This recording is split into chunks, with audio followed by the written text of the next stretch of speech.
Alrighty then, hello and once again, good evening YouTube, and welcome back to Good News! I'm wearing a hat today, so you know what that means.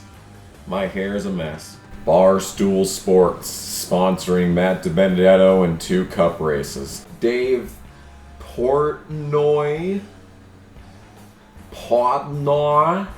The same people who hate Matt DiBenedetto on my timeline also hate Barstool, like with the same amount of vitriol. And if DiBenedetto could win with Barstool on his car, or even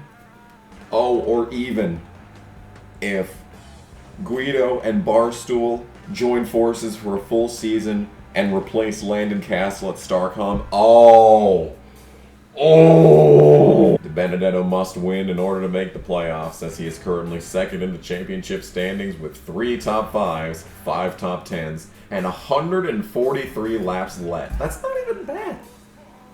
That's like a Ricky Craven 2003 type of season right there. 143 laps left. That's better than I even thought. I did not think he was going to win Darlington until I saw final practice.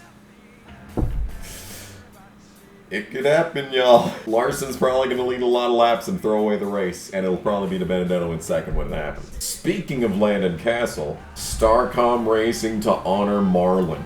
Good lord, dude. That's a throwback. It's not really even a throwback either. Like, oh my god, it has been 20 years since this, hasn't it?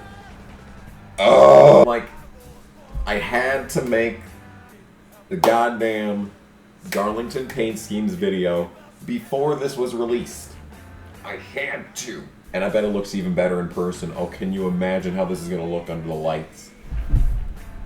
Oh man, what a good paint scheme. Hailie Deegan, Todd Souza, trade barbs following Gateway. It appears the kitty cat has claws, as it were, following the conclusion of Saturday's K&N Pro Series race at Worldwide Technology Raceway.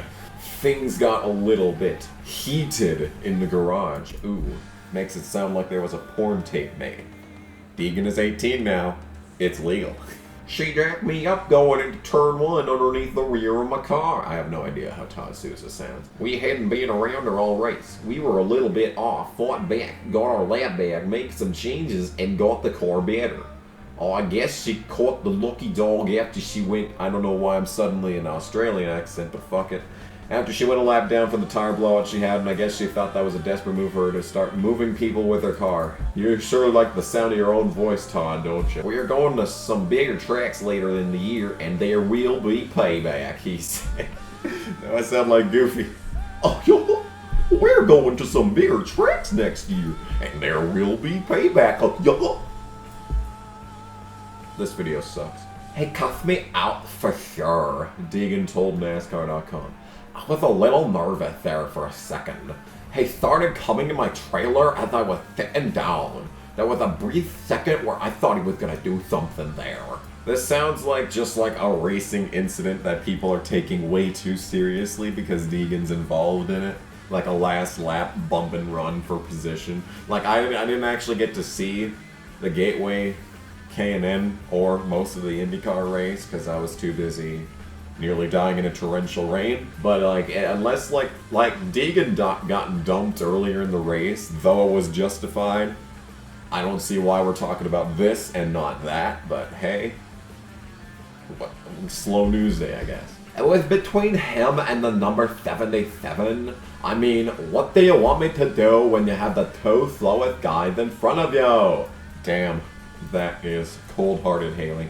Cold-hearted. Souza is a 12-year series veteran with 1 win coming in 2008. Like, that's not to say much. I mean, we have seen guys make 1 win carry their entire career. I'm looking at you, David Gilliland. 12 years and 1 win in a series as thin as K&N West. That's a little rough. The Watsonville, California driver said he felt disrespected by Deegan's move on track. What did she do? What did she even do? It sounds like he just moved, that Deegan just moved your ass. I get it, it's frustrating, but come on, dude. What are you so mad about? This man is just filled with so much salt. He could own a Morton's factory, I swear. Full on disrespect there to anybody. I guess I'm sticking with Goofy. We've got a lot of money in this car. Just as much money as they have in those cars. Okay, if that's true, why do you have one win? Deegan has 3, bitch. 3 is greater than 1. I think you're just a little salty is all. Is this him? Oh my god. Is that Rick Harrison? My man. NASCAR reinstates Tyler Dippel after charge dropped. I didn't really say anything when this happened, because I just didn't care. You see, it's nice and all that they're reinstating him because that's the, right decision. And NASCAR making the right decision in the year 2019 is a dime a dozen, right? But you take a look, you just look up Tyler Dippel and sure, reinstates, charges drop, reinstates, but if you just look past that, Tyler Dippel suspended by NASCAR, Tyler Dippel suspended indefinitely, Tyler Dippel indefinitely suspended, Tyler Dippel has been indefinitely suspended. Look at all these very creative ways to make your headlines, man. This is the state of modern journalism. Dippel said in a statement that at his court appearance he presented proof that the prescription was not his and that the person the prescription belonged to accepted responsibility for leaving them in his vehicle. Now the speculation begins. Who was that other driver? Now we have to find out what the prescription was. Was it prescription Adderall, Denny? I don't know, the opioid crisis is fucked and all that, but that's kind of a bit slanted, wouldn't you say? What pisses me off so much about this story is that when I watched the race day for the truck series at Canadian Tire, and for like 5 minutes straight, Jeff Hammond and Todd Bodine just laid the fuck into Tyler Dippel, just like no holds barred, dude. Just destroyed his ass. It was just, I was hurt watching it. Like, I'm watching that and I'm like, Jesus, guys, calm down. Like, I get it. You're mad at the lad, but calm down, dude. Like, what did he do to you? What did Tyler Dippel do to Jeff Hammond and Todd Bodine? I swear, did he eat a raw onion, man? Did Tyler Dippel just eat an onion? I swear to you. That really sucks because he's never going to get that race back, even though he's been completely vindicated. Like, this is the same thing as the Kurt Busch story, where the maddest bitch of all, whose name shall not be said and will be referred to only from forever on as the bitch.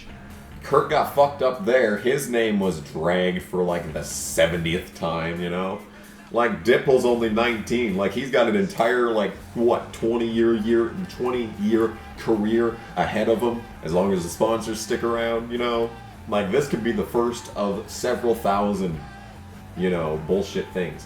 Apparently, Dippel might end up on the NASCAR Weekly podcast. Hope he does, because I'm a fan of Tyler Dippel now. I did not give a single solitary shit about him until this happened. But anytime that bullshit happens to a guy, like, he deserves better than this. I'm a Tyler Dippel fan now. Hope he has a long career that does not involve slinging coke. But we all know that my opinion on the subject doesn't actually matter. What does Dave Moody think? You know how sometimes you hear surprising news, but you're not really surprised? Yesterday was one of those days. 24th of August 2019. 23rd of August 2014. Gander Outdoors Truck Series driver Tyler Dippel has been indefinitely suspended by NASCAR.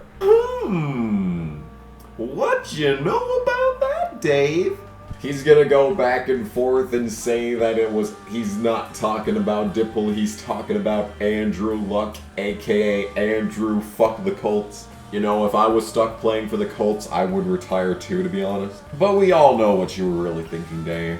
And Dippel being vindicated after this, I mean, that just makes it even better. That's just, the cherry on top.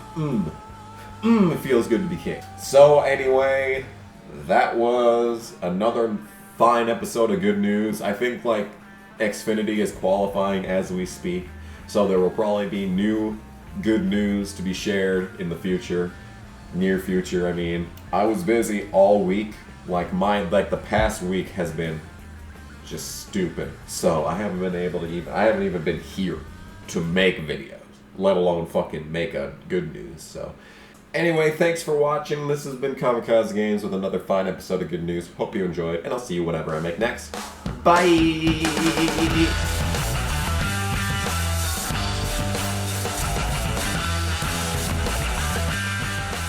So you can just be like,